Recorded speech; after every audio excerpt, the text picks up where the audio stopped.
Yo, the time out the way. I'm gonna float like a butterfly and sting like a bee. George can't hit what his hands can't see. Oh, look at this. Floyd Mayweather dropping his opponent. My goodness.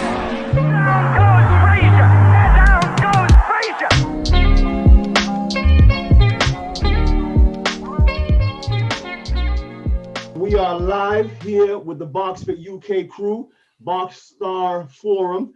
We have some special guests in attendance. You know, people don't normally do this, but Boxstar, we break it with tradition. We going with the guys who are the biggest in the business right now here in the UK of supplying boxers and boxing fans and boxing wannabes and amateurs with boxing gear. It is my pleasure to introduce the one and only Boxfit UK. What's up, guys? How you doing? Yeah, well, how you doing? Intro. Yeah. You know, I mean, I don't know who gives you intros like that, but I was going to say, that's one hell of an intro. I don't think we've ever had an intro like that. But then we've never done an interview. So this is virgin territory. You have to put that out there. You know what I mean? But put it this way, I'm raising the bar, so whoever gives you another interview, they got to come like that. And I got my man Muhammad Ali in the background, so you better come correct. How you doing, guys? All good. Yourself? All good. Man, you know, we're just maintaining with this, you know, in the situation is tricky, but you know, we're here hustling, here surviving in these streets, you know, I'm not doing as good as you guys, but I'm all right. Well, we've got 2 stores shut, so we're not doing brilliant. For the viewers and listeners well, especially for the viewers, not the listeners, because it's a podcast that will go up pretty soon. But for the viewers who are wondering, why is Ken Mills on blank? That's because he's special. He doesn't want to be seen. He wants the guys to be seen. He's the guy in the background. Ken Mills, the founder, CEO of Boxfit UK. How you doing, Ken? I'm doing really well, thanks, Terry. Yeah, really good. Considering all things considering. All things considering. So just to give you some backstory, Ken and I go back, what, 16 years, Ken? At least that. 15, 16 years, yeah. When you founded Boxstar. I mean, sorry, we might as well say Boxstar, Boxfit. We're one of the same. We're one family. We're blending. We're all blended. So when you founded Boxfit, I think I met you just when the company was founded. Is that correct? Yeah, 2006. So we're 15 years old next month. And as for a bit of humor, guys, I don't know if you know this. When I first met Ken, I made an order of a Lonsdale boxing bag, a heavy bag, and I remember it cost me exactly 150, but it was actually 100 pounds, but Ken robbed me for 50 pounds. He added 50 pounds on it for delivery, and he delivered the bag to me at a gym that I was hiring in the city, Liverpool Street. You remember that, Ken? Yeah, I do remember it, and I wish I'd charged him more delivery because you didn't tell me the gym was in the basement. So I had a 45-kilogram bag that I had to lug down 2 flights of stairs.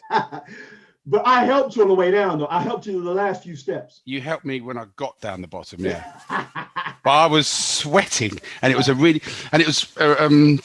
it was the Liverpool Hotel, wasn't it? It was like a really swanky hotel. Yeah, it was called the Great Eastern Hotel. Eastern, yeah, beautiful hotel. But there's me sweating with a punch bag. I must have looked a mess. But anyway, yeah, that was fun.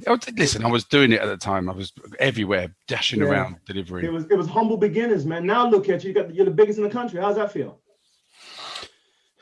Honestly, I don't see us as the biggest in the country because I've always said this to the guys, when you're nurturing something from zero and then you're growing with it, it's like watching your children grow up. You don't see them, you're just in the moment. So if we're the biggest, we like to think we are, then great. But I don't know, it just feels weird when people say the biggest or the largest. It's nice, it feels good. Well, I, for one, am proud of you because I'm glad to be affiliated with you guys because, you know, like I say, you know, whenever I need to buy boxing for my gym, the one that we acquired in Northwest London, which you came to, and you were the first name on my list to supply all our boxing equipment and boxing heavy bags for our gym. So, you know, much respect. And we appreciate that. Yeah, and we appreciate that. No, but respect is mutual because you put in good work, and like they say, people who do good work got to deal with each other. So that's what it's all about. That's right. the nature of this, I think we're changing tradition. We had Don Charles on here the other day, and he says hello to you, by the way. Yeah. And Right back at you, Don.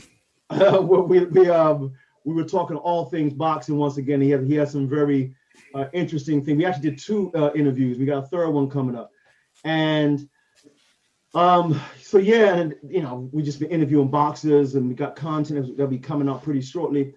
And you know, I decided to break with tradition, and why not deal with people, because you guys are the biggest in the country. A lot of the UK up and coming fighters and fighters who a lot of our viewers know about, they've passed through your shop. I mean, and some of them we'll mention earlier. And I kind of want to get your take about a lot of things and returning to the boxes, just as a bit of fun, because I heard Dougie's the man in the spot. Did I get that right? Yeah, Doug's the man. Bang on. Yeah. Rumor has it. But Doug's I heard one Doug's the with the man, pick. but Ali's the one that runs stuff. Is that true? Ollie. No, there's 2 different sides to the company. That's the thing. All right, go and spill the beans, man. Yeah. Right. So what you say, Ali? Yeah, it is me who runs stuff. Yeah, I heard right then. I heard right. So as a bit of fun, Ali, on a day-to-day, like when it comes to boxers that come through, is there anything like a punctual boxer? Does it like a boxer say, "Yo, I'm coming in to get these rares, have my shit ready, I'll be there at 4 o'clock," and he turns up at 5? Is there stories like? I deal with the I work in the custom studio. Right. We've got 2 separate parts of the company. We've got the store, which is the shop which we're in right now, and then we've got the artwork studio, which is recently built as well, which is next door. Right. That's where I run. So I do the domain. So I do custom ringwear, custom fightwear. I control our BXF range, which is recently launched, which is this logo here. I'm expecting my hat and shit to be delivered in the mail sometime soon. Like, yeah, that's coming. Yeah. All right. Okay. That's on its way. That's on its way. Cool. All right. I'm good. I'm good now. I'm good. But when it comes to the store, obviously Dougie is the man. Dougie's the man that obviously, puts everyone in all their boxing clobber, to be honest. All their gear, all their fight work stuff. So if you do the ring stuff, you do the fight gear stuff, name some of the fighters you deal with. Who do you supply? What sort of fighters do you supply stuff for? We deal with loads of fighters. I mean, some of the biggest names that you're probably aware of that we deal with. And I must admit, this is more Dougie's connections than mine. He often Tyson Fury, obviously being probably the main man. Gideon White. Yep. Billy Joe Saunders. Okay, Billy Joe as well. Billy Joe as well. Yeah, and I mean, so we deal with some of the big boys, but I always maintain that it's just as fun as dealing with the big boys. It's good fun dealing with the up and coming fighters as well, because it's more of a journey. Right. So some of the names out there: Richard Riakporhe, Felix Cash. Yep. I mean, the list goes on, but some of the ones I'm working with right now, that's what I'm thinking of. Right. So yeah, I mean, we deal with all walks of life in terms of the pro game, but I mean, it's more fun. It's more fun when you obviously see it on the big screen and televised stuff. I mean, that's good. Sky Sports, that's all good fun. Right. But it's just as fun dealing with the smaller boxers up and coming through the ranks, making a name for themselves as well on the smaller shows. It's everything involved in it is good fun. Yeah. So any amateurs you deal with?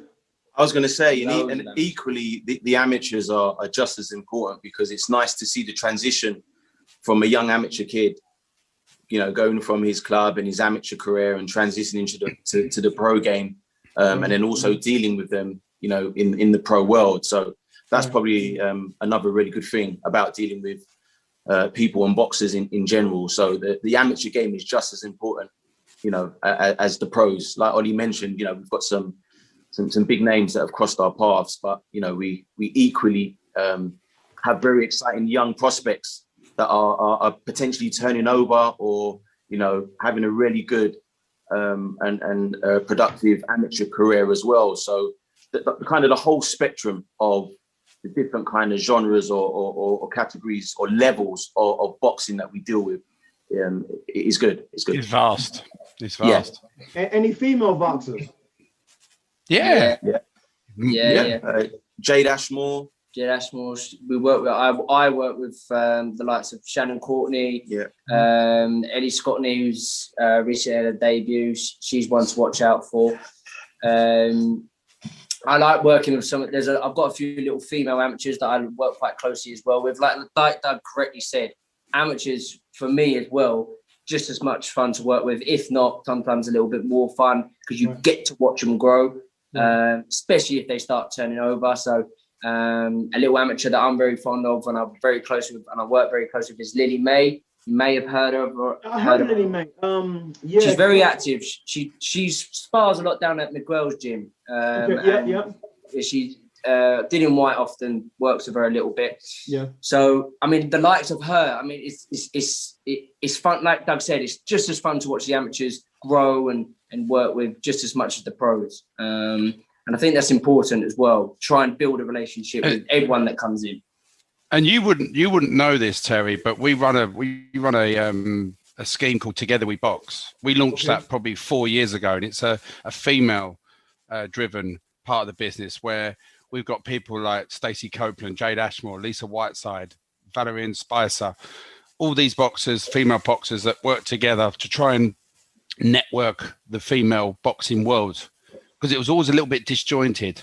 But it's a much smaller world. So we've been embracing female boxing now for well over 4 or 5 years of really trying to make it get traction, which it has.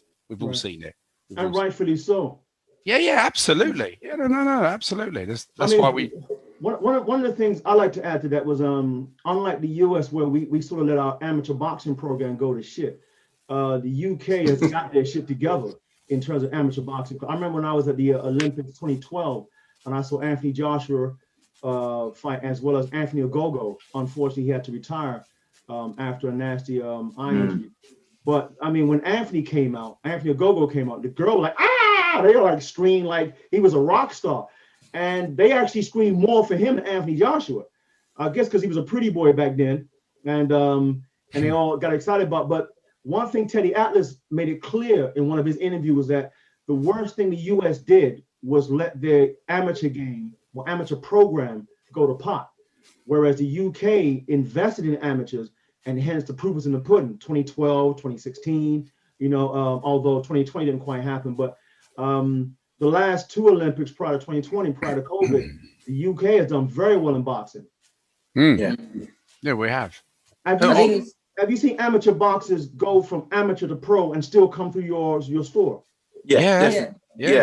Often. A perfect example, Dennis McCann. We've dealt with Dennis for a long time. Really, really nice. Well, I was going to say kid. He's a man now. So he's a perfect example of somebody that we've seen as a young man, as a kid, transition to a young man, now into the pro game. From what we hear and from what we've seen, the future's bright for him. So there's a lot of names. John Hedges. John Hedges.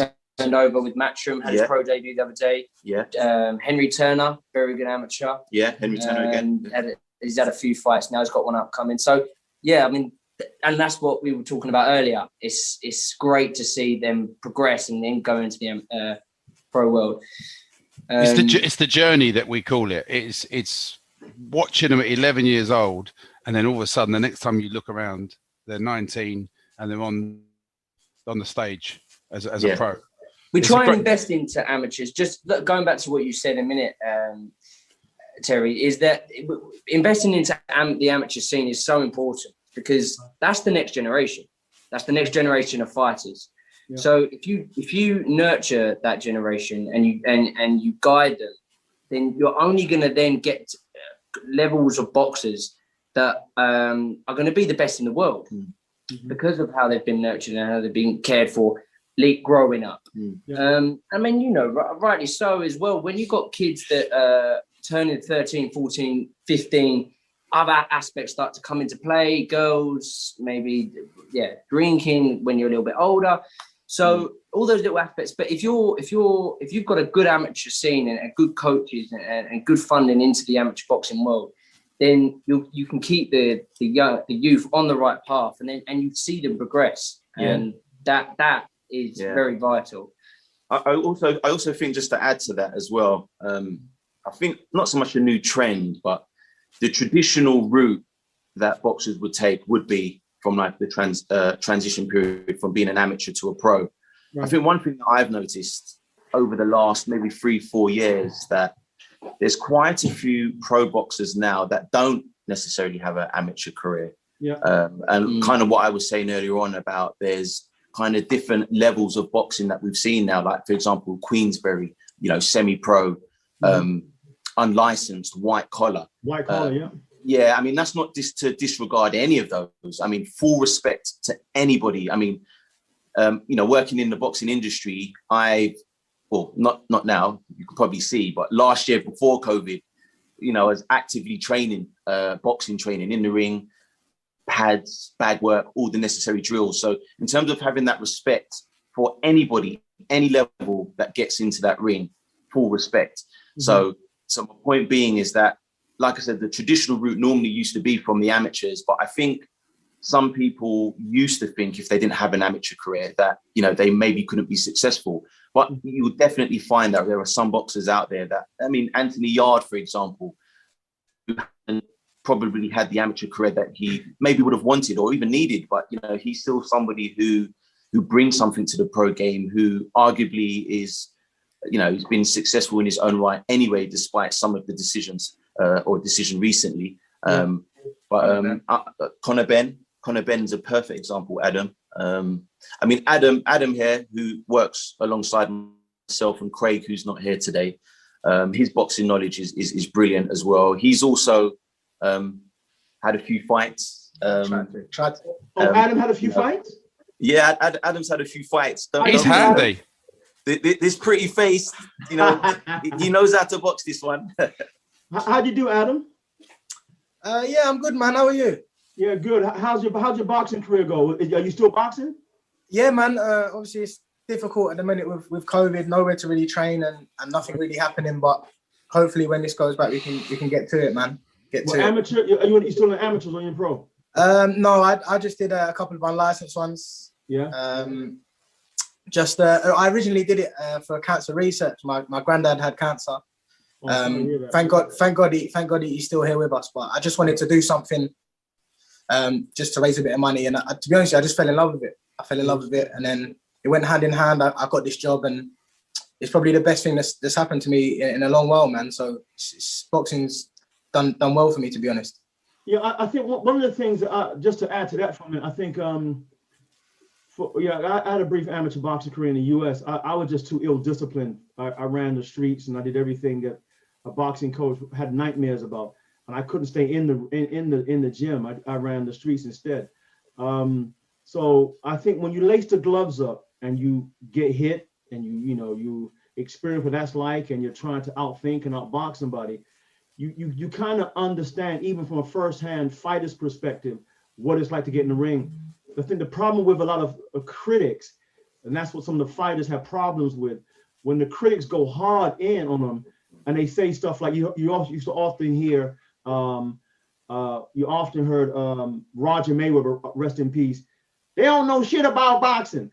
Yeah. So what he was trying to say, in a very uneloquent way, was he was basically saying that someone who has never laced the gloves up or has never actually got in there to experience what it's like, it's kind of hard for a fighter to take their criticism, especially criticism, seriously or even to heart, because they don't know what it's like. It's like someone who's a soccer player and he's criticized, or he's never played the game, but he's criticizing a team or a player, and you're like, well, how would you know what I'm going through or what it's like to be out in the field if you never played the game? And so that's why I think that, by you and your experience, you're almost as best placed as I am to interview fighters and so forth, and even have an opinion about boxing. Would you guys say that? Because all you guys, including Ken, seem very knowledgeable about the fight game, or seem to be pretty well up on the fight game. Is that correct? Well, when you're in the business, you have to know what you're doing and who you're dealing with. So knowledge is a powerful thing, but you get consumed with boxing. It's, I mean, I've worked in the sports trade for best part of 30 odd years. Right. And I had, before I started Boxfit, I had a number of sports shops. So, but I mean, I even coached, I mean, my background's mainly football. I mean, I coached for 11 years football. Okay. But then I made the transition probably about 15 years ago, maybe actually 20 years ago into boxing from football. But you just grow to love the sport. It's different to any other sport. It's in a way, it's the people that you meet, the people we work with. I mean, like I said, I've worked with a lot of sports people with the sports shops, but boxing just brings something a little bit more genuine to the table. It's a really lovely sport to be involved in, and that's why Adam was just saying there. He's comes from a football background. No, Okay. he could have been a good footballer. He unfortunately got injured. So now he's fallen in love with boxing. So it's a good thing, and that's why when you've got the youngsters on the streets, if you can get them channeled into boxing, do you have much dealing with grassroots? Because obviously in the U.S. it's a big thing about getting kids off the streets, and I don't know what it's like in your neck of the woods, but I know like living in London and dealing with a lot of kids in London, you know, there's really challenging areas in London that like Miguel's do a big thing. We do a lot. We do a lot with knife crime establishments. I'm just doing a big project in Enfield with Enfield Council, a major project on a brand new gym. Right. So I won't say too much about it, but that's all wrapped around the youth and what's going on. We work with a lot of little projects. Yeah. What is it? Gloves up, knives down. Yeah. Double jab, don't stab. That one. Yeah. As well, and we're there at gym as well, obviously. But yeah, there's a lot of little projects that we back and we endorse. One of us that was Vicky just saying bye. Hey Vicky, how you doing? she's gone. This is the thing, Terry. You don't know there's a whole crew upstairs as well. You only see our faces, well, not mine, but there's a whole crew upstairs of people working. There's now really done well, man. Boxfit is more than just selling gloves. You guys are doing some serious stuff, man, behind the scenes. We're trying. Well, so I mean, just touch upon that real quick. I mean, obviously, I have an affinity, being a former street kid myself, of helping people from the streets. Like, even though I have my gym, one of the ethos or one of the perspectives of at Next Phase Fitness, what we try to do is we want to connect to the streets. So even though Next Phase is a gym, it's a commercial outfit, just like any other commercial outfit. What Next Phase try to do is we try to get kids off the streets. So when we first opened up our doors, when we were allowed to open up our doors to the public, one segment of it was we have boxing classes. So there was one particular kid who I literally met the day before we opened up. I met his father the day before we opened up for our first day of business. And he said his kid is into boxing, but he wants to kind of get he's lost focus, and I think boxing can help channel his focus. And we literally let him come in and have our expert training sessions for free. Because my whole perspective is, Don Charles said this perfectly. He said that boxers get involved in the business of boxing for the love of the sport first. The money comes later. And being former athlete, for me, you got to have a passion for what we do. Like, obviously, I mean, Ken is a businessman, I'm a businessman, but you do it for the love of it because you love what you do. And then if you're passionate about that love, then I guess the money kind of falls. Would you say the same thing, Ken? 100%. Yeah, 100%. I'm not driven by the money at all. That wasn't the whole reason why I started Boxfit. It was to do with, I found a marketplace that wasn't getting looked after. And that's why I chose, from all the sports I dealt with, I just thought, do you know what? Boxing is not getting looked after. So let's work in a niche market. We were at the time getting troubled by Sports Direct and JD Sports and people like that. So you couldn't go crossing swords with them because they were just too big. Yeah. So where my sports shops were fashion led, Foot Locker were trouncing on people. Yeah. So we looked for a niche market. And that's when I realized, wow, there's no one looking after it. And it was kind of easy, and then you start to fall in love with it, and then it just gets bigger and bigger, and this is why we ended up where we are. So Ali, you don't know this, right? But I figure I might throw it as a little, just to spice things up a little bit. So, Ken, would you consider Sugar Ray's one of your competitors? No. Right. So they're way down the list. So when Ken first came up with Boxfit, I went on Google and I was looking for something before I even met Ken. and I came across Sugar Ray's. And so I made an order with Sugar Ray's. I was so unhappy with the customer service. I was like, screw this. So I canceled my order. And then, funny enough, what happened was I think I called Ken, but he didn't pick up. And I called Sugar Ray, and they picked up. So I was like, okay, well, I just go with the first guy who picked up. And I placed my order with him. I can't remember what I ordered, some boxing gloves, whatever. But when I say this customer service was bad, it was almost like they were doing me a favor. And because I had that experience, I was like, man, you know what? Man, let me cancel it. No, the reality was I made my order and it didn't come. For some reason, it never showed up. It said it would be there on Wednesday afternoon, and it never came. So I was so pissed because I needed it for a client. And I canceled, and then I went back to Ken, and I called Ken, and he picked up, and I said, man, I need X, Y, Z. And I got it like literally the next day. You know what I mean? And I was like, that's service right there. I'm like, what was so hard to do that? So ever since then, I like screw Sugar Ray and whoever else. That's why I'm gonna do with Ken. So Ken, you should be flattered by that story, man. I am flattered. No. You can't see his face, but he's a lady. I am beaming from ear to ear because every competitor out there, we want to be better than them. But what from those days? I mean, when you say you didn't pick up, it's quite funny because there'd be sometimes in the business. I mean, when it started, it was just myself, Vicky, who just left. Who's worked with me now for 24 years, I hasten to add. So it was just us two, and Dougie was part-time. And I used to phone the phone shops. I used to phone the phone shops because they weren't ringing. I used to think, are they working? Are these phones working? And Doug used to go, don't worry, people will ring. And now they don't stop ringing. And I laugh. Me and Doug still laugh when the phones are ringing. We might have one phone to one ear and the other phone's ringing, and we're going, "Oh my god!" We asked for this, and we've got it. So, but I never forget the early days. I never forget and I never will forget. And that's why every customer makes a difference. Every customer that's happy massively makes a difference. Yeah, we have to have good service. That's our ethos. Good service, and the boys know this. Attention to detail. That'll be on my tombstone.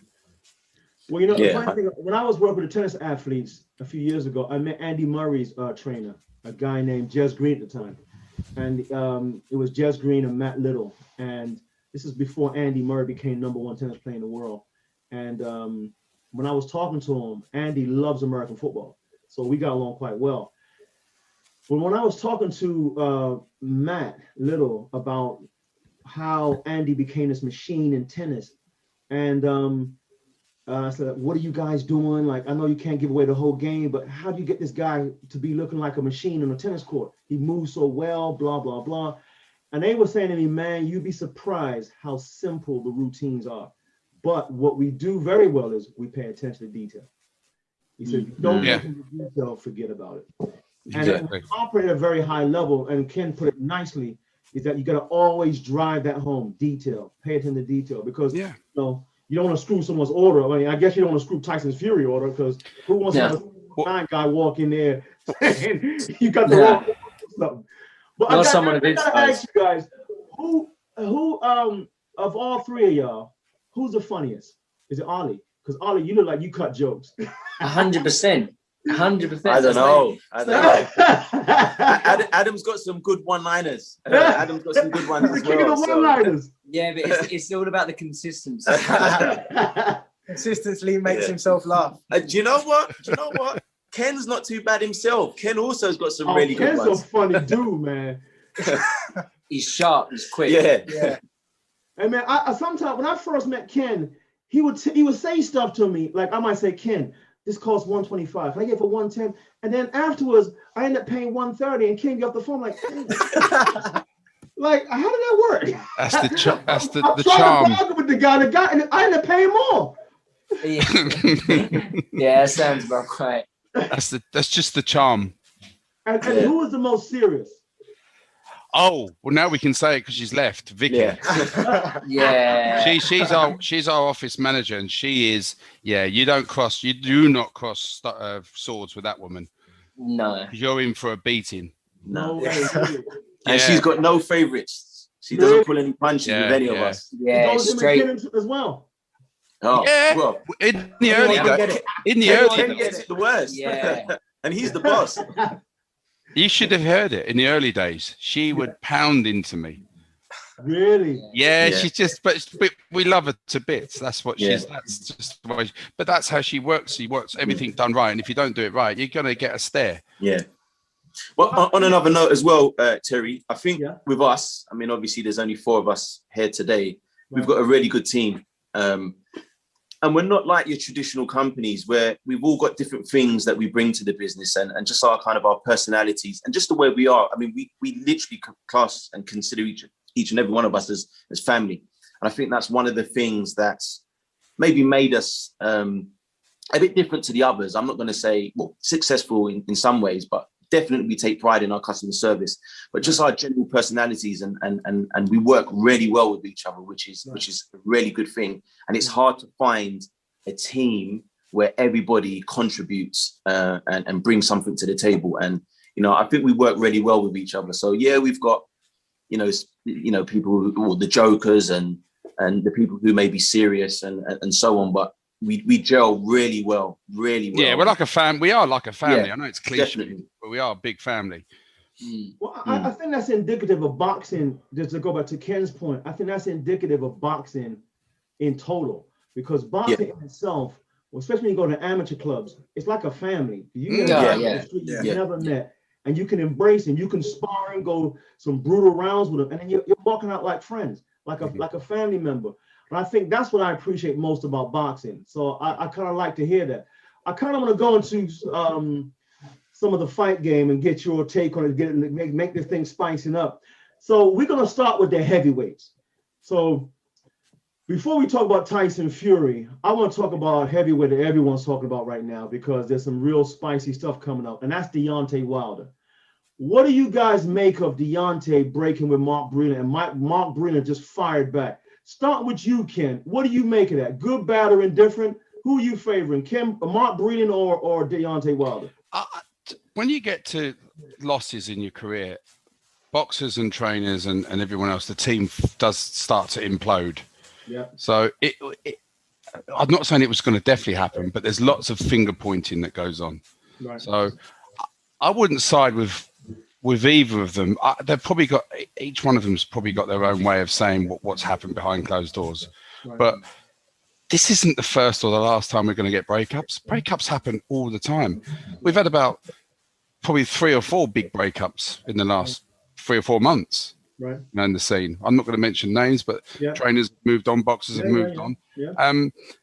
But it's just the nature of the sport. I've seen them go around full circle as well. You know, there's a saying, nothing ever stays the same. Everything has to change. And this love affair look like it's ended very badly. I don't think they'll ever get back together. They want to give each other a cuddle. Well, you know, I'm not going to dig out the Americans, but they do run their mouths off a bit, don't they? Yes. Speaking of which, you try. Yeah. Now you see why me and him get along so well. I ain't buying nothing else from him. I was waiting for the big bite. Yeah, I set myself up for that one. But do you think that obviously, do you think that he's gone about in a dignified manner? Him being Deontay Wilder. Anyone of y'all can jump in on this one. I don't know, man. Was he? It went a bit sour. To be honest, I think if anything, he should be saying thank you to Mark Breland, because if he didn't get pulled out, then Tyson. It was only a matter of time for Tyson put him away properly. Tyson was beating him up the whole fight, so for him to be pulled out and then blame it on him and everything on the trainer doesn't go well. It's because nothing was going wrong when he was knocking everybody out, but as soon as he loses, it's somebody else's fault. I don't think that was the way to go, to be honest. Ali? No need. No, yeah. Do you know what? I only second what Ad's saying. I mean, obviously they had a relationship. When you're winning fights, it's all brilliant. It's all great. Do you know what I mean? Right. And as soon as you lose, as soon as you take a loss, do you know what I mean? It all just changes. And yeah, it's literally passing the blame, isn't it? So, I mean, I think what the way Wilder's gone about the whole sort of loss and Tyson cheating and all these little rumors and things that have been said and haven't been proven. I think the whole situation has put a real downer on Wilder as a fighter. However, I actually don't mind Wilder. I know some people don't necessarily like him. I rate him as a fighter due to his punch power. I always say you don't always have to be the best boxer to win fights. Especially in the heavyweight division. And I've heard a lot of things behind the scenes about Wilder, about his punch power alone. And it's proven that his punch power can win fights. So I don't discredit Wilder completely with everything that has happened. However, I do think he needs to get back to winning ways, and maybe take a little bit more of a humble approach to the next few fights, because I still think he's got a career ahead of him. 100% he's still got a career. I think it was always going to end in tears when he threw the towel in, wasn't it? Because you saw his face. Yeah. When he saw that towel, he was incensed. Yes. He was, and I don't think he can get past that. Yeah. I think that's where the problem is, and I'd love to have been a fly on the wall to hear how that went in the changing rooms afterwards.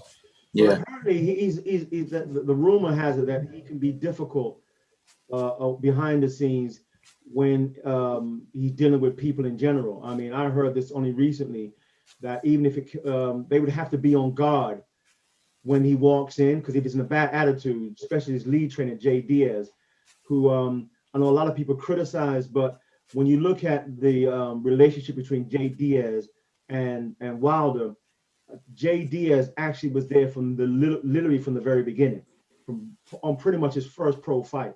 And even though a lot of these trainers you may not have heard of, like Keith Thurman's trainer was with him from the amateurs, and you only heard about him when Keith Thurman made a big name for himself. So I don't subscribe to the idea that who the hell is Jay Diaz? He ain't nobody, because let's face it, I mean, Mayweather's family didn't really have a lot of fights besides Floyd Jr.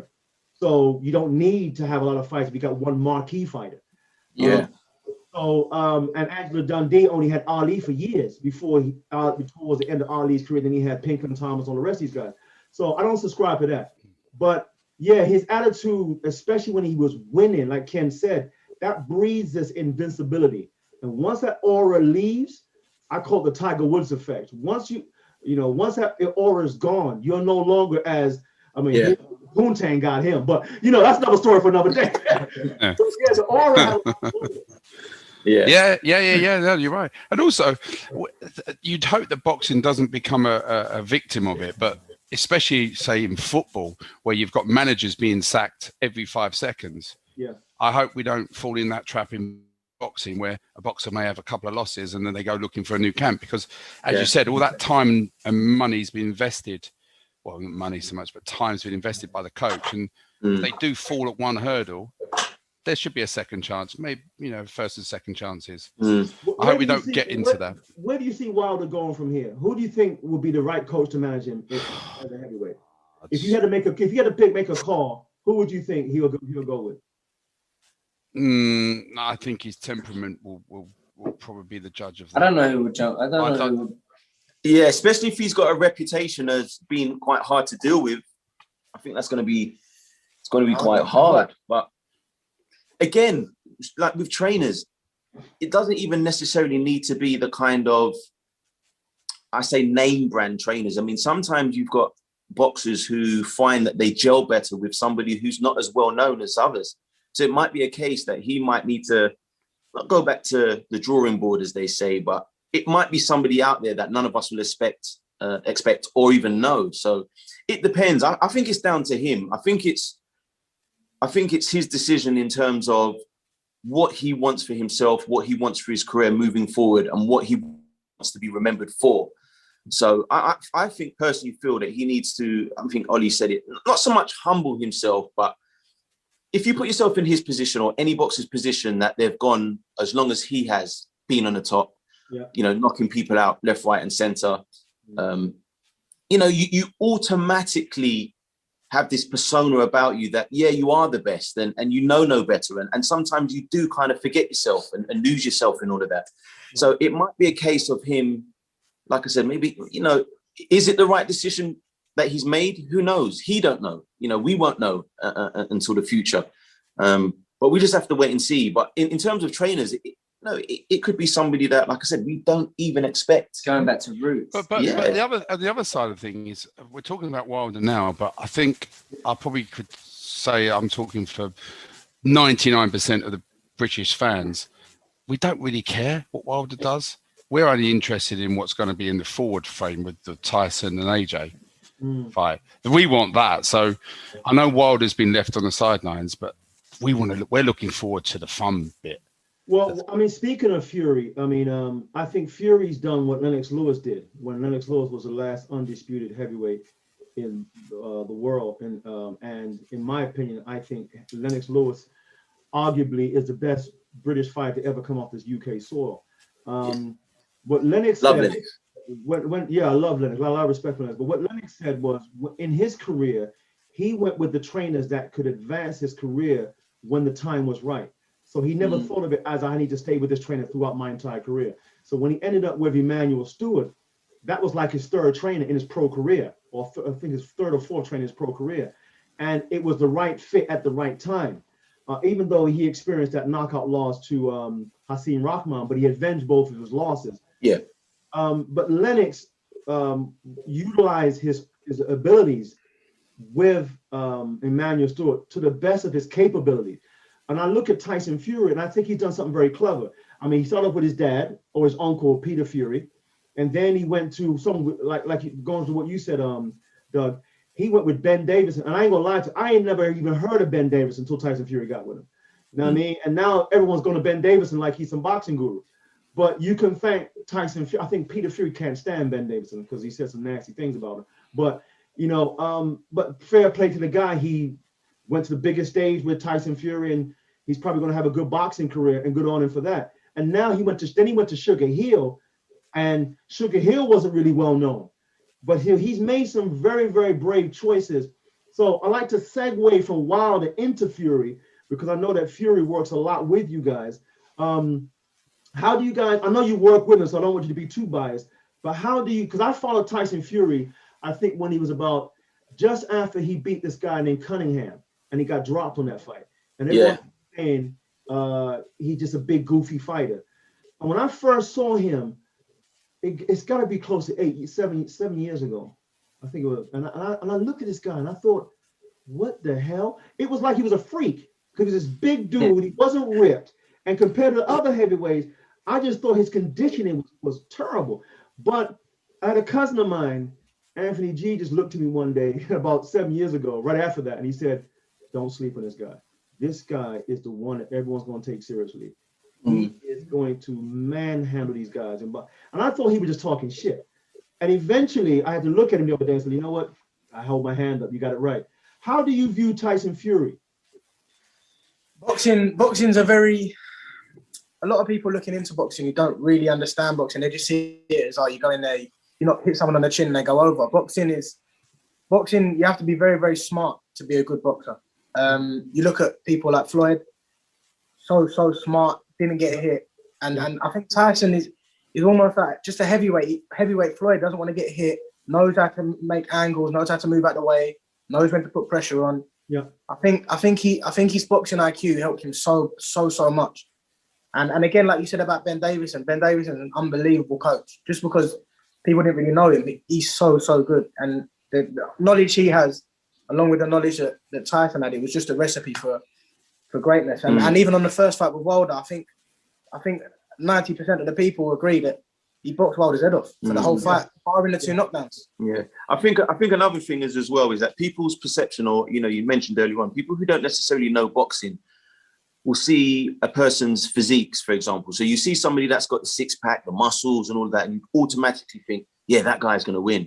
And that's not the case. I mean, look at Muhammad Ali, for example. He wasn't exactly, a specimen in terms of physique-wise. I mean, when you compare him to people like Norton, exactly, people like that who you think, wow, they look amazing. see, in terms of what you said about Tyson being a freak, like his physique and the guy's fitness levels. So, I mean, you look at him and you'd think, right, you know, this guy's not going to win, or he can't do 12 rounds. He can do 12 rounds easy. He can do more than 12 rounds. Yeah. So it's not necessarily about your physique as such. Obviously, conditioning, and then, you know, I've heard this thrown around a lot as well, genetics. You know, some people are genetically blessed than others. So, I mean, I know people, I've got friends that don't even do weights and they've got 10 packs and biceps on biceps. And you think, how have you done? You don't lift any weight. So, you know, you can't really judge a book by its cover. So someone like Tyson, that's as tall as he is, that, you know, as heavy as he is, let's say, he can move around the ring and he's very graceful. You know, I think he's somebody that, I think he's brilliant for boxing. And yeah, somebody of his kind of size and shape and whatnot, he's brilliant. Yeah, he just proved that you don't have to be fit the profile in order to be the best in the game. You want to add something to that, Ken? Because you work closely with him, and we speak. Me and Ken speak a lot of times behind the scenes, even before the Wilder and Fury second fight. And Ken was just saying to me, he's going to win easy. Ken was convinced. Yeah, no, I did. I called it. Yeah. I got that right, but I think it might be a bit of luck. No, I knew it, with Tyson, you could always see that there's a different side to him than Wilder when you put them side by side. But it's like the boys said, the guy, for me, Tyson and the whole story that's unraveling, it's almost like watching a movie. Mm-hmm. You know, what's happening in his career and what's happened in his life personally, you could turn the whole thing into a movie, but we haven't finished it yet. Yeah. So, you know, the Wilder fight just gave it a little bit of spice along the way. But you have to know Tyson from the early days as well, because a lot of people have only just realised in the you know, the public eye who Tyson is. Yeah. If you'd asked them 5-6 years ago, they wouldn't have a clue who he is. But now he's shot to the limelight. Some of it's for the wrong reasons, but most of it's for the good. And I've got full admiration for any person that can pick themselves up and deal with the demons that we all have in us at some point. Yeah. And I wish Wilder all the best of whatever he does. I hope he gets himself on a straight and narrow, because when you take boxing out of your life, there's a big gap. And that's what would worry me about any boxer that has to move away from the sport too early. Yeah. Which is why you keep getting these little pop-up fights from the boys from the past. You know, they just can't leave it alone. They need to get back in the ring, because it's basically it's part of their life. They need it. And the flip side of that also is that you don't want to be in the game too long, because being in the game too long as a professional fight can also be equally as damaging. Yeah. 100%. Yeah, it's a timing thing. It's all about timing, but you can never, you know, you were saying about earlier having coaches and mapping out your life. I don't know if a boxer starts off ever thinking, right, I'm going to have him now, and him later on. I don't know if you can do that. I think it's just you go through these journeys and you just hope that the jigsaw, pieces fall together. Well, Tyson Fury obviously has done very well in selecting the right coach at the right time. And I just think that's very clever of him. What I really took him seriously after the way that he won against Vladimir Klitschko. And it wasn't so much the fact that he won, it was the way that he won it. He won on his terms. He actually fought on his terms. And he has no regrets. And then I was ringside, fortunately, to watch the Klitschko-Joshua fight. So I watched the Fury Klitschko fight, because obviously I didn't go to Germany. I watched that, and then I was blessed to be live to watch that fight up close and personal. And you could definitely see two fighters. And I'm gonna ask you about the Fury Joshua matchup, which is impending, and I think that's gonna be a juicy match. It's gotta be it could easily be a trilogy. But we were saying that. Yeah, we were saying that. Let's just jump right into that one. Who wins that fight? They fight. Doug? Adam, you go first, because you're the youngest of the crew.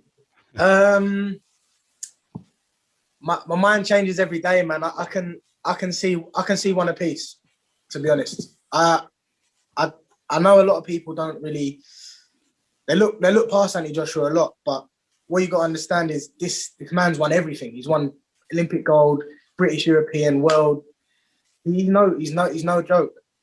Tyson's a really good fighter, and I feel he can cause problems. But knocking a 15-stone man about in Wilder, knocking him across the ring, it's not going to be the same when there's an 18-stone solid muscle, naturally 18-stone man standing in front of you and just not letting you bully him and throwing punches as well. So if Wilder wins, if Fury wins against Joshua, how does he win? Knockout or distance? Points. Ali, how you call it? Yeah, I'll probably a little bit different to add. I mean, don't get me wrong, I'll never dispute what Anthony Joshua's achieved in his career. And you only need to look on BoxRec to see the list of fighters who he's fought and who he's beat to know he's done the most. But I think Fury, I think it'll be a 2-fight deal at least, and I think Fury wins both on points both times. Maybe if he's a little bit more confident in the second fight, maybe even a sort of a knockout like we saw against Wilder, or a stoppage. But personally, I don't think AJ gets to him. But I'm not saying that I'm not saying that AJ isn't who he is. I mean, he's great. He's one of the best in the game at the moment. I just don't think he can I just don't think he'll be able to get to him.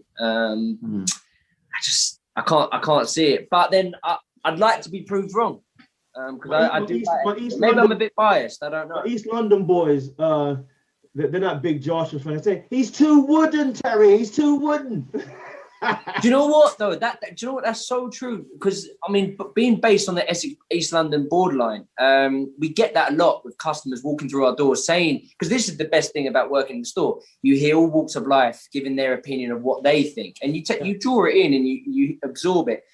And that is one of the things that you hear a lot, especially in these ends, that a lot of people say that AJ is a bit too stiff and he's a bit too wooden, maybe a bit too robotic. Agreed. I've heard some people say even a slightly looser version of a Frank Bruno. Mm-hmm. So, I mean, you hear all these things, but then I'm a bit like Adam. You can't deny him, AJ, for what he's done throughout his career. He has proved people wrong. He's achieved what people can only dream of achieving. So he's obviously there's talent there, and you can't dispute it. I think you're right. Gets to the fish. I think Ollie's right, but I think unfortunately for AJ that he may be just born at the wrong time or come into the boxing at the wrong time, because when Tyson got knocked down, and when he got knocked down by Wilder, when those lights came back on and he got back up, at that point I thought, this guy can't be beaten. To get off the floor from that knockdown, you knew he was on a journey to greatness. You're going to see this is going to have to fulfill it. And unfortunately, AJ may be the victim of his journey. Yeah. Because if Tyson was out of the picture, I think AJ would be walking around with all the belts for a long time. But that one knockdown and that Tyson getting back up, it's almost biblical. The man is phenomenal the way he did that. Don't know how he did it. Based on that, Ken, I think that was still in Wilder's head in the second fight. Yeah, because if you get knocked down or you knock someone down or you get knocked down, it always stays with you. Yeah, it stays with you, and he must have thought, I can knock anyone out, but when you knock someone out and they get back up, and you've given them your best shot. Yeah, it's going to be in your head. Of course, it is. So, yeah, we all want the Tyson. We all want that fight. We all want a trilogy. If we could write it ourselves, of course we do. We want a 3-fight. How do you call it, Ken? AJ Fury. Me, I think it's going to be Fury. I think it will be Fury just because of what I just said. I just feel like his destiny is to take it on and on. It's written in the stars for him. What do you think, Doug? I find it hard to call heavyweight fights. Because, I mean, from your heavyweight, if you land a punch, you're going to know, regardless of who you are. I originally thought Tyson on points. He's the better boxer. He outboxes AJ. For AJ to win, it'd be a knockout. But after seeing Tyson's second performance against Wilder, he's kind of thrown in the mix that he can also bully guys who are known as punchers. So I mean, Tyson didn't necessarily have a reputation of knocking people out, but seeing what he done to Wilder in the second fight, again, not to discredit Joshua at all. I'm not even saying that he could potentially even do that to Joshua, because like Adam said, Joshua's a true, real heavyweight. But I think Tyson's got a lot more to his game, or a little bit more to his game than maybe what Joshua has. So maybe slightly leaning towards Fury. But if AJ puts one of his shots, you know, on Tyson, you know, gets a clean shot with Tyson, who knows? But like Ken said as well, I think we've seen with both of them, that they've both hit the canvas and they've both got up. So it makes a really interesting fight. I'm unsure. I don't really know. Said, when I was at Wembley when he fought Klitschko, and when Klitschko dropped him, I believe it was the 6th round, if I remember correctly, it was almost like I was at someone's funeral. You've never seen 90,000 people get that quiet. And it was like you thought someone's mama died. And girls were crying and screaming, "Oh my God," you thought, damn. So I had to look back in the ring to see what they were talking about. But that just shows you how much they're in love with the whole persona of AJ. I think that's probably the aura of both men. I think when you speak to, I think it's split down the middle. People from a boxing point of view will probably side with Fury more so than AJ, because they look at it from a boxing point of view and say, you know what? And I tend to agree with you guys. I think I agree with Ken and Ali in saying that I just think that the edge with Fury, especially from a boxing point of view, is just that much more than what AJ can handle, because we all know AJ struggles with speed and accuracy. And Tyson's accuracy is very good for a heavyweight. His footwork is impeccable, and his movement and his feints is something that no heavyweight is doing since Ali, which is why he likes to compare himself to Ali. Another good heavyweight that no one talks about of years gone by is Tim Witherspoon. Yeah, lifestyle outside the ring ruined his career, but Witherspoon had awesome footwork. And I think going to box, think about boxers. The reason why I was afraid for Wilder when he took that fight against Fury, I was fearful for him because he got away with it, in my opinion, for so long with just knocking guys out that were just really, really good boxers. And when he fought Ortiz, I just think he got away with it on both occasions. I like the guy, and I was kind of happy he did get away with it, because I thought Ortiz shouldn't really have been given a chance because of all these failed drug attempts. And so that's another story for another day. But so I was happy for him that he pulled through. But when you take a puncher against a puncher, you always go with the boxer. It's like when Mike Tyson fought Holyfield. I was fearful for Tyson because I'm a big Tyson fan, like most people.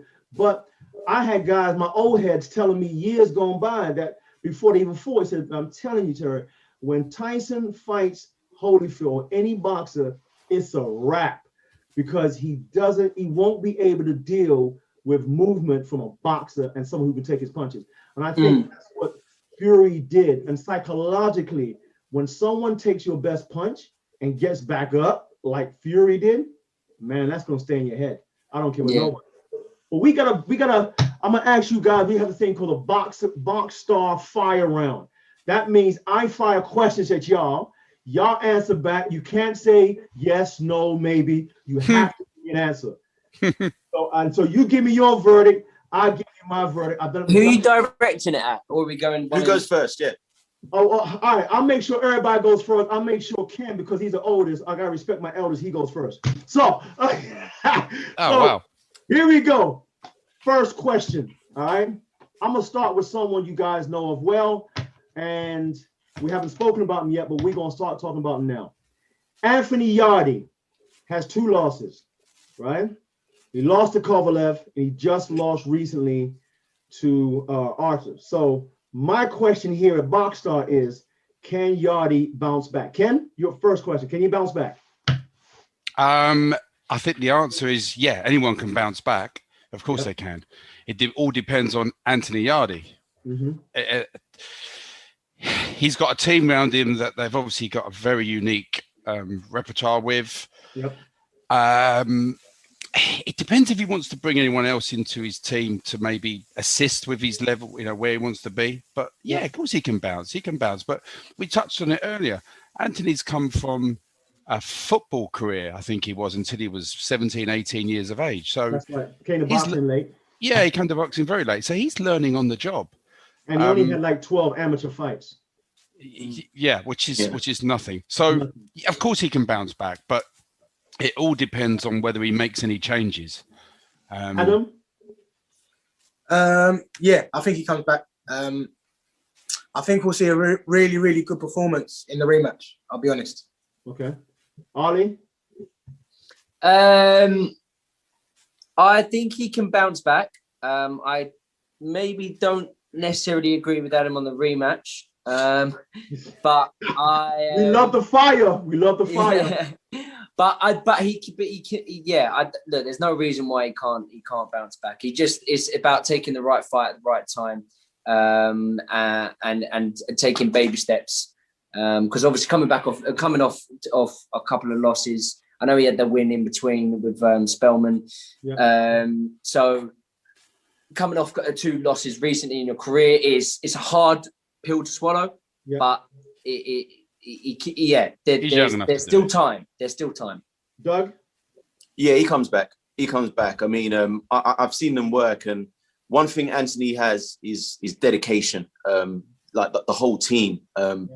And there's definitely going to be days, where things don't go their way. But trust me, their dedication is unbelievable. So I think somebody who lives and breathes boxing as they all do, I think it's a matter of time before they succeed. So, I definitely think he does.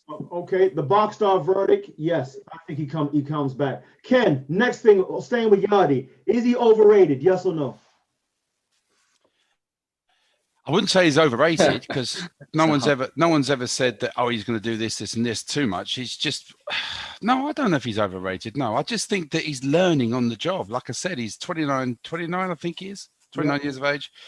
I just think it's a difficult road to be on. So no, I wouldn't call him overrated. No, I just think he needs to make some changes, switch up what he's doing, bring someone else in with him into his team, give him some more ideas, give him some more dimensions, and he'll just be a better boxer for it.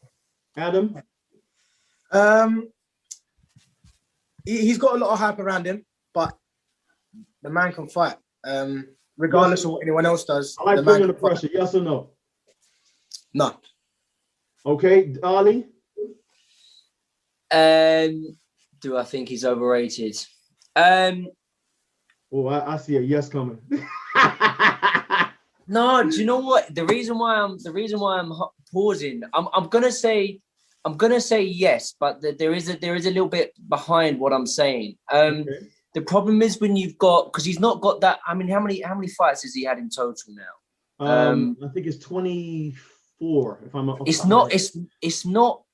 not many, and the problem is when you get a lot of hype behind certain boxers. Is that me personally, what I've seen and what I've found is that you sometimes, when there's too much hype, you skip a few steps. Yeah. And the problem is when you skip those steps, every fight is vital to building a boxer and learning the sport. Every fight is another round of learning. And I think maybe when I say yes, he's overrated is because maybe I think he's taken certain fights in his career that maybe he wasn't at the level that he needed to be in order to take that fight. But then I would never discredit anyone for, like Doug said earlier, you're getting in the ring, he's fighting world champs and he's fighting for world titles, and I would never ever discredit him for it. Do I think he took the fights maybe at the wrong time? That would probably what I would the road I would say down, and maybe that's why I maybe think he's overrated. The hype is the real thing. If there's too much hype around a boxer and there's too much to be said about the boxer when they haven't done that much in order to earn it, I don't know. Maybe I'm being a bit too harsh. Maybe I'm a bit too critical. He's lost to 2 very good fighters, by the way. That's what I'm saying. Lindelof, very, very good boxer. Just because he hasn't got the hype. I mean, to counter that, I'm a counterpunch that by saying that great fighters or good fighters are always measured by the opponents that they fight. So if you're true, but again, look at Kovalev. We said about Ortiz. Look what Kovalev just happened to him. Who knows what was going on for the and the yard fight? We don't know. So Lyndon Arthur, by the way, is definitely someone to watch as well, because I said it leading up to the fight. I actually said I called Arthur to win. He's got that strong jab, and we all saw it. We all saw it on fight night. Won in the fight. Maybe I'm being a bit too harsh, but Doug. No, I don't think it's overrated. Personally, I feel some boxers need to lose in order to grow and progress. Yeah. So I think if he uses this, I think he will use this as a learning curve. And I still think he'll reach his potential. So no, I don't think he's overrated. I think he'll definitely he'll be a household name. I'm sure he will be. Two more quick questions with Yardi, then we move on. Starting with you, Ken. You mentioned, you touched upon it early, he needs to add something to his camp. Does that mean he should replace Tundai, or should he just add something to his camp? No, I'm not saying he should replace Tundai at all. I just think I think I'm right in saying that he's not sparring. He's still not sparring in training. He's sparring very little. Yeah, sparring very little. So maybe some tweaks here and there, and just because if you are losing fights, you've got to look at it and think, why are we losing it? What are we doing wrong? What can we change? And if you don't make the changes, nothing's ever going to happen. You're just going to keep making the same mistake. So bring something else in. It could be another training regime, or it could be more sparring. It could be any one of those things. But that's what I feel he needs to do, or they need to do as a team. All right, we got a box star verdict. Do I think he's overrated? No, I don't think he's overrated. I think he's someone that, considering his journey, he's done remarkably well. I think Tundai has done remarkably well to get him where he's at. I agree with Ken. I think they need to add something to their camp, whatever that is, whoever that is, however they do it. If you don't do that, I mean, even Joshua, when he lost to Ortiz, he added someone. He didn't replace his coach. He added someone with his coach. And that was all the difference when he fought Ortiz the second. I mean, Ortiz was a bucket when he came in. I mean, that was embarrassing how fat he was. But, that made it easy for him. But then again, Joshua took it seriously, added some to camp, and I think that's what they will do. All right, if Yardi fights Buatsi, another guy I like, who wins? Ken? Wow. What, now off the back of a loss? Buatsi would. Whenever. Yeah, no. But if it's happening, this question before he lost, because I know people were Buatsi for Yardi. So, if all things considered, who do you like? I'd call Buatsi. That's not because I want that to happen. It's just because I feel that. Oh, it's just your verdict. Yeah, it's my verdict. Adam? I think Buatsi wins. Good fight. Buatsi. Dougie? I'm a Buatsi fan. I like Buatsi. Yeah, he's one of my favorites that I like watching at the moment. Ooh. So, yeah. But again, who knows? Five-star verdict, because I like the guy. I say Yardi wins it. But that's just me. That's the controversy we bring. Okay, next question. Best welter. We're going to welterweight division. Who's your top 4 current welterweights right now? And it doesn't have to be in any particular. Well, in fact, the top 4 welterweights, 1 to 4. Ken, you go. Oh. So you got who? I'm trying to think, because I know the art question is going to come to me now. So. My top 4 current ones, or ones that have. No. Can we write them down? Yeah, you can write them down. Current one, Ken. Who do you like? Top 4. Mine's going to be. I love watching Canelo. Okay. No, welterweight. Welter. Oh, beg your pardon. You got the list of Spence, Crawford, Pacquiao. Yes, I was going to say, Crawford, Spence Jr. Yeah. In the current ones, Thurman's up there. I mean, I'm not a big lover of Porter. Who's number 1 for you in the welterweights right now? Oh man, I think Crawford's underrated. I think Crawford. I think Crawford's underrated, but I say underrated, but I don't know. I don't think he gets enough credit. So Crawford, I like Crawford. Okay. Yeah, I'd go with Crawford. Who's number 2? Errol Spence. Errol Spence. Errol Spence is my one. That is my number one at the moment. Number 3. Because I don't know. Pacquiao, Truman.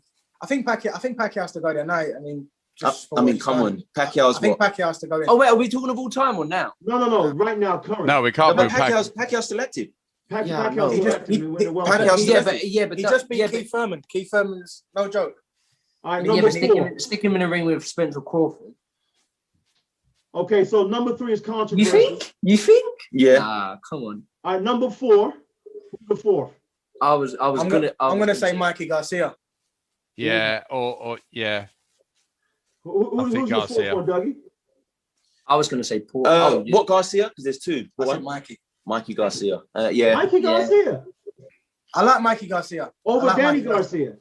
Yeah. Oh wow. I think so. I think if they fight, that's why I said Rich Garcia, because Danny bangs. Danny can bang, but Danny bangs. He does bang, but and Garcia is not really listed. He's now listed as a welterweight, but he fights at 140. To be fair, when Danny goes up and he boxes the real guys, he does come up short. He's a really good fighter, but I think if we put them two together, I think Mikey will be a bit too strong, to be honest. All right, well, that's controversial. So for me, I got number 1 Spence, 2 Crawford, 3 Manny, because I think Manny still gives these young boys fits, and my 4th one is Porter. That's my take. I was gonna say Porter. All right, next drill. We've talked about this before, but we already know the answer. Wilder Fury 3. Who are you picking on that one if they fight? Honestly, Fury. Fury. But do you want to see that? Do you want to see that fight? I do. Do you? I do, just to put it to bed, because the great fighters had a trilogy, and I think it was similar to the Ali Frazier trilogy. And by the time they fought the 3rd time, the 3rd Ali Frazier was just equally as good as the first 2. And even though there might be a similar outcome, Terry, we haven't got time for Wilder now. We've just had a COVID, a year off. We haven't got time for that. So let's not waste time. I still think if they fight again, I still pick Fury, but I would want to see it again, because I just want to see. But for some reason, I'm having something in my heart for Wilder, and I don't think he was. I think the excuses aside, which I think is BS. I think he's done himself no favors by doing this nonsense. The costume was too heavy. Well, take the goddamn costume and come in like Tyson's coming with a goddamn sweat towel. I mean, there's so many things he could do. And I just think that's just the dumbest mistake he ever did, was making an excuse about the goddamn and then the glove issue, I never bought.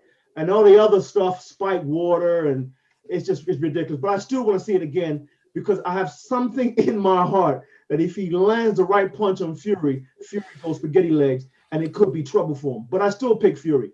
AJ Fury, you've already answered that. You guys think, well, one of y'all thinks that, I think Adam said he thinks AJ wins. I think the majority of y'all think Fury. Box star verdict is Fury. I think if they box 10 times, if they fight 10 times, Fury wins 10. If Fury can be bothered, I think Fury wins. AJ Wilder.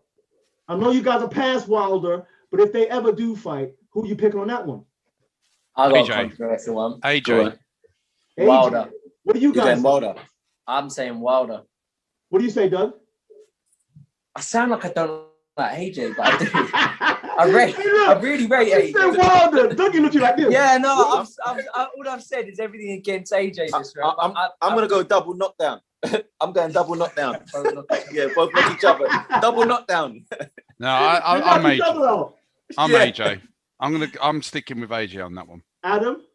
Yeah, I'm with the big boss Ken. I think AJ does the exact same thing. I'd love to see that fight. I'd love to see that fight. Box star verdict, Wilder. That's our verdict. Okay, let's move right along.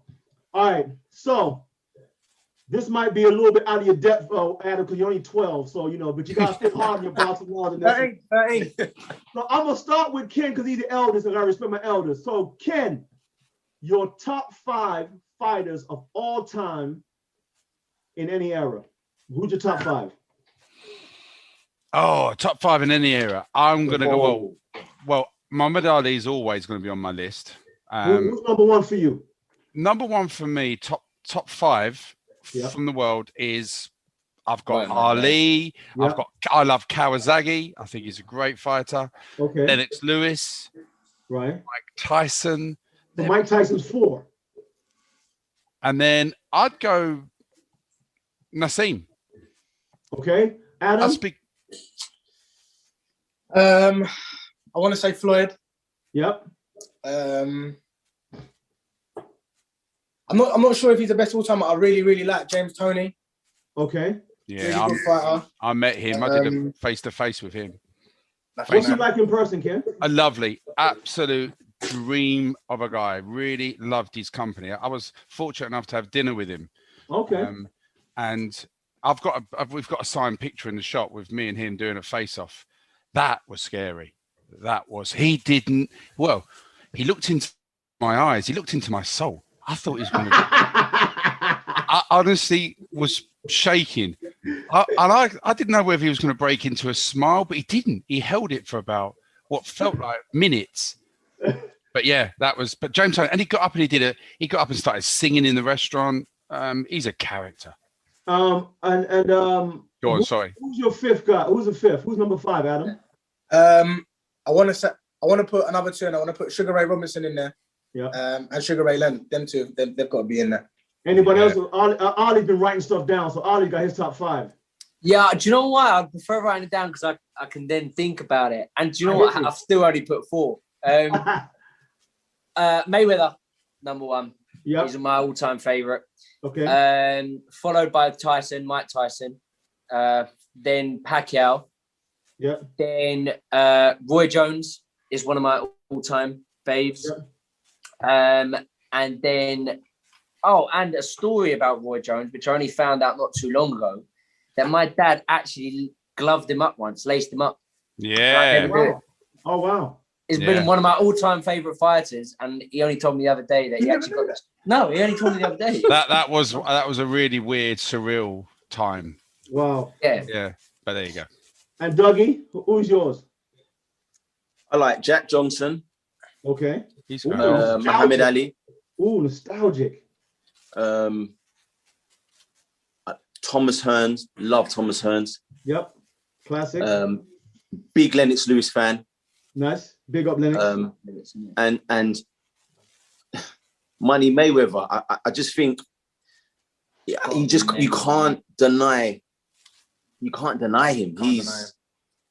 He's brilliant. He's brilliant. He's brilliant. So if you like the fundamentals of boxing, I think he's right up there, 100%. Well, Boxstar's verdict. I got some of you guys in there, but I might be a little bit more controversial. But number 1 for me, Ray Robinson. The pound for pound legacy that we all go by now started with Ray Robinson. Number 2, Ali. Number 3, Mayweather. Number 4, Roy Jones Jr. And number 5, Lennox Lewis. Last undisputed heavyweight. And we are going to leave it at that, gents. I have a few more things. I want to end with one thing. Who is the funniest fighter that comes to Boxfit? Which fighter is the most comical? I'll be in it. I think we've got a few. I think we've got 2 or 3. You know that. We got Tom Little, hands down. Tom Little has us in stitches. Funny man. Billy Joe, he's another one. Right. Kevin Mitchell as well. So. And who's the most serious? Who's the most serious? When you walk to the door, you don't even. We discussed this earlier, and we actually said we don't really have any fighters that are serious, but there is a fighter that's up and coming now. You may have heard him, heavyweight, Alan Babbage, and he's got his alter ego, which is known as Savage. The Savage. Right. When you talk to him as Alan, he's the nicest guy you'll ever meet. Really nice, funny, bubbly, and then but if you talk to him as Savage, serious. Yeah. And it's so a whole. When he comes to see you guys at Boxfit, what does he bring? In Savage or the other bit? Both. He can flip both. Damn. You address him as Alan, and then you say something about the fight, and then the Savage comes in and talks. Well, on that note, we're not gonna end on Savage. We're gonna end on passive. You know what I mean, guys? Yeah. An absolute pleasure. We gotta do this again, man. This has been educational. I think what I'm trying to do with Boxstar, we want to highlight amateur boxers as well as the pro boxers, but we also want to give a different spin to it because there's a lot of insight that people don't pay attention to. And I think, you know, we say at Boxstar, your opinions matter because everyone has an opinion about stuff, and it doesn't mean you're hating. It just means you have an opinion. That's your opinion, and it has to be respected. And it's also credible that, you know, all you guys have a history in boxing. You know, Ali's, you say your dad laced up Roy Jones Jr.? Me? I did.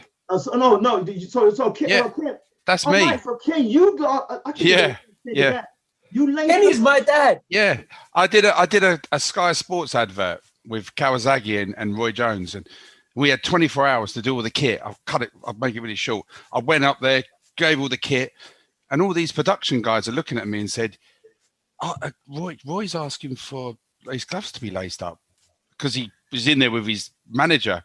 And they went, who knows how to lace up gloves? So I said, I can do it.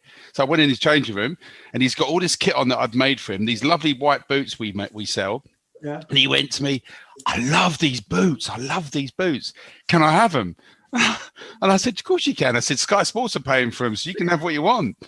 So then I put the gloves on. So he's put his hand in, and I'm lacing him up, and he's just talking like it was all normal stuff. It was surreal, and I'm sitting in there thinking, wow, I can't even get a picture of this going on. So yeah, that was a really good experience I did there. Really good experience. Ken, your resume is impressive from Roy Jones to James Toney. I mean, I could probably talk to you all day. Guys, it's been an absolute pleasure. Yeah, you too. You know, Boxstar, we thank you. We'll end by saying that, you know, we this podcast was sponsored by REK Property Management. They build the homes around London. HMOs are specialists.